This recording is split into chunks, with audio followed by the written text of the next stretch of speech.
बिस्मिल्लाहिर्रहमानिर्रहीम। अस्सलाम वालेकुम। माशाल्लाह से रमज़ान की आमद है और आप लोगों की फरमाइश पे कि रमज़ान के हवाले से रेसिपीज़ शेयर करें। समोसे और पकोड़े तो तकरीबन हर घर में ही बनते हैं, लेकिन उससे हट के बिल्कुल एकदम नई और ज़बरदस्त रेसिपी आप लोगों के साथ शेयर कर रही हूँ।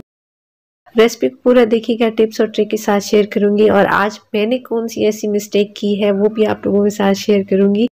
तो उम्मीद है आज की रेसिपी आप लोगों को पसंद आएगी। रेसिपी पसंद है तो लाइक कर दीजिए और चैनल पे नए हैं तो सब्सक्राइब कर दीजिए। सबसे पहले यहाँ पे मैंने लिया है एक कप नीम गर्म पानी का और उसमें डाला है मैंने एक छोटा चम्मच खमीर का। दोनों चीज़ों को मिक्स कर लेना है और उसके बाद एक छोटा चम्मच चीनी का डाला है, 2 चुटकियाँ हम इसमें नमक के डालेंगे, 2 खाने के चम्मच ऑयल डाला है। सारी चीज़ों को अच्छे से मिक्स कर लेंगे और उसके बाद 1 कप यहाँ पे मैदे का इस्तेमाल किया। मैदे को आपने पहले से छान लेना है। 1 कप मैदा इस्तेमाल कर लेने के बाद आपने उसको मिक्स कर लेना है और उसके बाद दोबारा से 1 कप मैदा शामिल किया है और फिर इसको अच्छे से आपने गूंद लेना है। ये वही डो है जो हम पिज़्ज़े के लिए इस्तेमाल करते हैं। पिज़्ज़ा डो आप इसको कह सकते हैं। आप इसको नीट कर लीजिए और फिर इसको ढक के रख दीजिए कम से कम आधे घंटे के लिए। दूसरी साइड पे हमने यहाँ पे 3 बॉयल आलू ले लिए, मीडियम साइज के आलू है, अच्छे से बॉयल कर लेने और उसके बाद इसको मैश कर लेंगे हम, चाहे तो आप ग्रेट कर लें।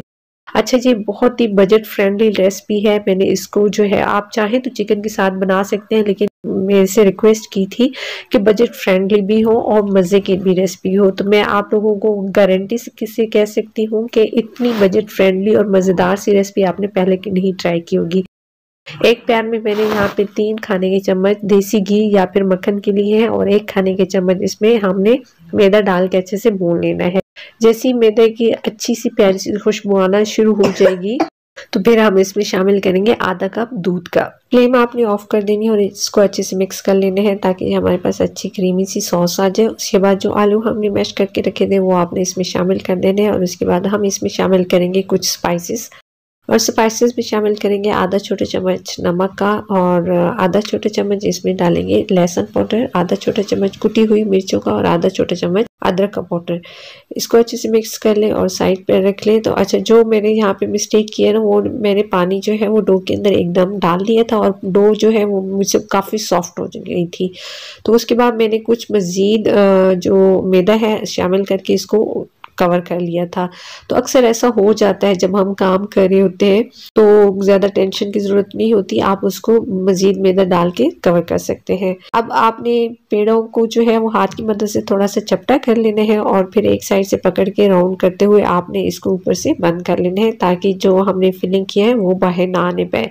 तमाम पेड़ों के अंदर आपने इसी तरह फिलिंग भर लेनी है। दूसरी साइड पे हमने ऑयल गरम कर लिया और बिल्कुल हल्के ऑयल में, गरम ऑयल में हम इसको डालेंगे। अच्छा, कुछ को मैंने इसी तरह सिंपल फ्राई किया और कुछ के ऊपर मैंने पानी लगा के इस तरह वाइट जो तिल होते हैं वो लगा दिए हैं। ये देखने में भी अच्छे लगते हैं और बच्चों को खाने में भी बहुत पसंद होते हैं। स्टार्ट में आपने इसको नहीं छेड़ना, लेकिन एक साइड पे जब ये पक जाएंगे तो हम इसको इस तरह उलट लेंगे ताकि दूसरी तरफ भी ये अच्छे से ब्राउन और क्रिस्पी हो जाए।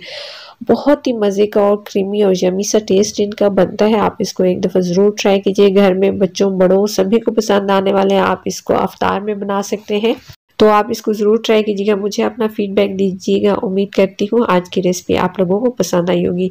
रेसिपी पसंद आए तो लाइक कर दीजिएगा और चैनल पे नए हैं तो सब्सक्राइब कर दीजिएगा। मुलाकात होती है नेक्स्ट यमी सी रेसिपी के साथ। तब तक के लिए अल्लाह हाफिज़।